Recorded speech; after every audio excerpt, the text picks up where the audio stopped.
Hello everyone. It's James again. And today, I wanted to talk about finding yourself in solitary confinement after narcissistic abuse. A while back I did a video regarding how isolation occurs in a narcissistic victim's life, as a direct result of the narcissistic abuse. Especially if you grew up in a narcissistically abusive home and you are now going no contact. I will put a link for this video in the description box below. But besides the hows and why this isolation occurs, I want you to understand there's a difference between being single and alone, and completely isolated, and the damage solitary confinement, or isolation can cause to you and your life. First, I want you to think about something. Let's say you have someone that grew up in a relatively healthy home. Brothers, sisters, dog, cat, cousins, and friends. And let's say this person got into a relationship that went bad, and they broke it off. And heck, they might have been really in love, or deep like with this person, and they realized this person was no good for their life. So they broke it off.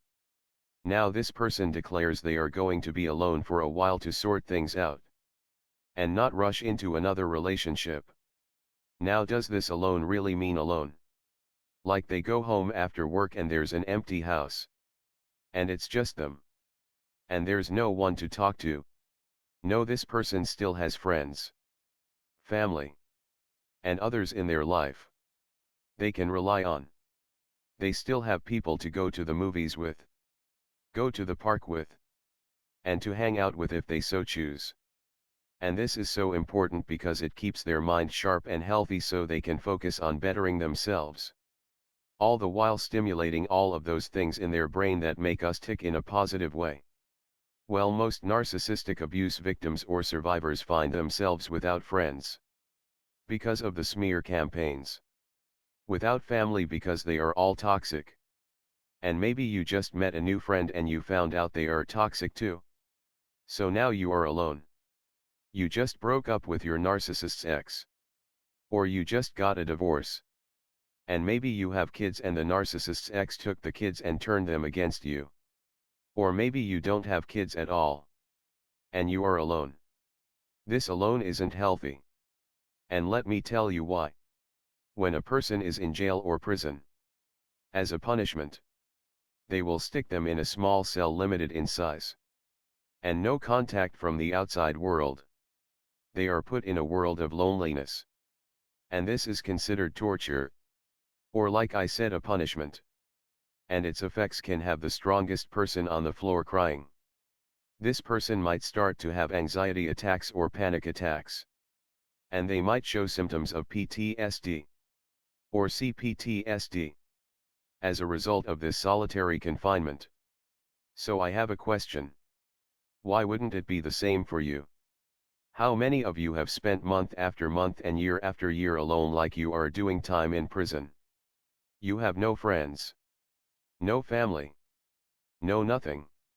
You go to work, you talk to the people there, and once you go back home, it's like the jail cell door is closing behind you.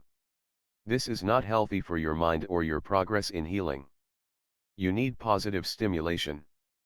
Think about the rich and famous that go to prison, and they are secluded for their own protection.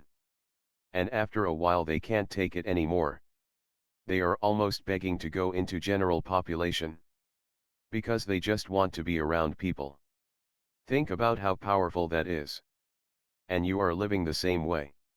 Living in solitary confinement. It's bad enough many of us lived through hell.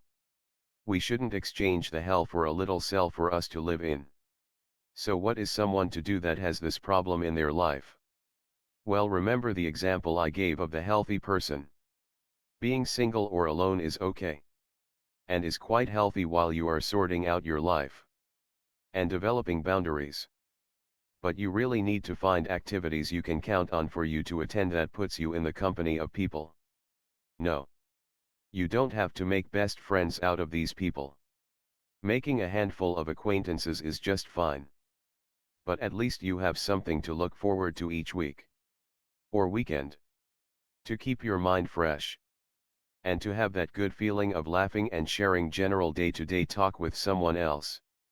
No, you don't have to share your life. You can talk about whatever light-hearted thing comes to your mind. This is the only way you are going to build boundaries as well. Is to be around others on a regular basis. But that being said, it's a sad fact when one day we look around and we have no one. And the more we let ourselves fall into the hole, the more trauma we are doing to our brain. And the more we might bring on those panic attacks and PTSD symptoms. I ask to not let yourself be victimized twice. Once by our abusers. And two, by the solitary confinement. And don't buy into the fact you are just being alone and alone is better. Keep in mind, there's a difference between being alone and being lonely and in solitary confinement. And the good thing about having acquaintances, if they start to act toxic or weird, you can just walk away and practice your boundaries. And move on to someone else to spend time with. And there are lots of places you can do this. Join a class. Heck, join a free class. There are so many hobby and activities out there that can put you around others. So at least you can rely on the fact that today you get to go to art class and paint something and talk to the person that sits next to you. And laugh a little bit. Or you might take a swimming class. The possibilities are endless. I've heard many victims of narcissistic abuse say at times they suffer from low energy. And other things like this. And I will tell you, we were put through hell on earth. We really were. And sometimes a smile or laughter even from a stranger feels good. It doesn't validate us. Because I think we are learning now. Only we can do that. But a simple harmless laugh and being around people does feel nice. You just have to remember to protect yourself. Keep it lighthearted. And know what to share and what not to share. And you should be fine. And plus you deserve happiness. We all deserve happiness. We all deserve to laugh with others. And spend time with others. I would like to hear from you guys on if you've noticed these things happening to you. And how you dealt with it. Because the more we share, the more we grow. Because like I always say, knowledge is power. The more we know, the more we can lead happy and healthy lives. Until next time. Bye for now. And be good to yourself.